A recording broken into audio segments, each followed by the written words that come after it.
I welcome Minister and thank you for your time with us, and it's a great excitement for me too, the first time to get to speak in the actual Seanad Chamber.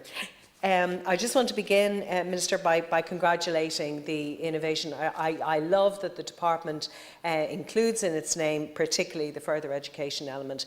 because I think that it is instrumental. I myself have founded a college for further education and vocational training, and in it's instrumental in people's development in their workplace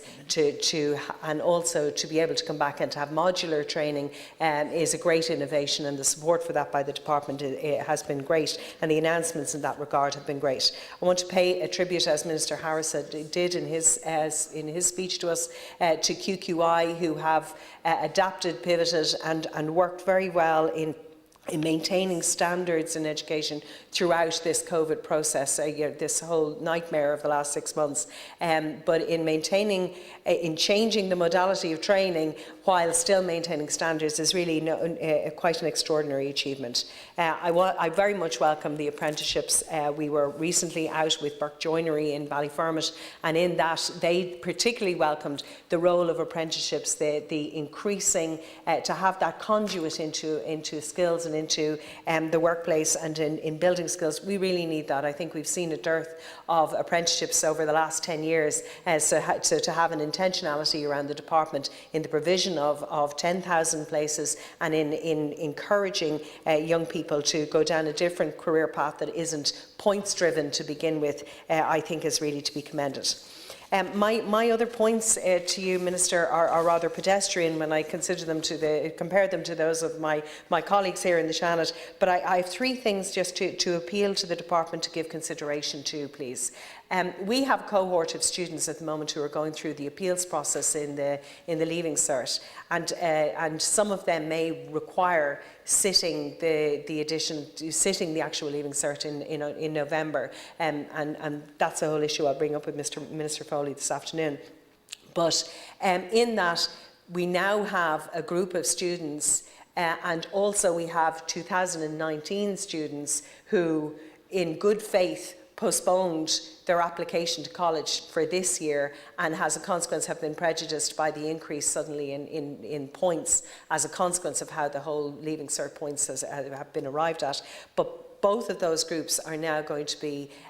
inhibited from being and impeded from entering college in this year. And so I'm appealing to the department to give some consideration to having some sort of stepped means of access into this academic year, given that they can't travel abroad, there are limited work opportunities for them, and that if perhaps we could consider an additional capacity of some sort, and I acknowledge that there has already been additional capacity added onto it, but as we change how college places are being delivered, perhaps there is some means that additional capacity could be added onto, or pre-courses, or some means of addressing them, that in January we could have another group accepted into Year 1 college and some means dealt with for them.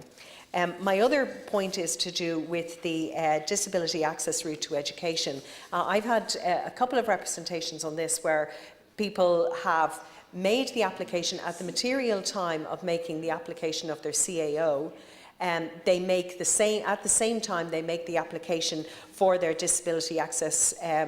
route to education status. So consequently, when they sit down and calculate their CAO, what their preferential choices would be, it's based on perhaps achieving that status, or achieving is the wrong, being granted that status, and thereby being able to access courses for which they will be able to get in on slightly lower points by virtue of their status. However, they can afterwards find, and the two people who approached me, they afterwards found that their status was rejected and they had to go back over and reappraise their CAO application process. So I don't know whether that's a universal, perhaps Senator Hoey might assist me on that, but I don't know whether that's universal or unique to these two individuals. But if that is the case, it would seem to me that to have a system where people could be pre-certified for whether they're going to achieve the status or not, and then achieve the CAO, that would be a far less stressful process. So thank you very much, Minister. Thank you very much.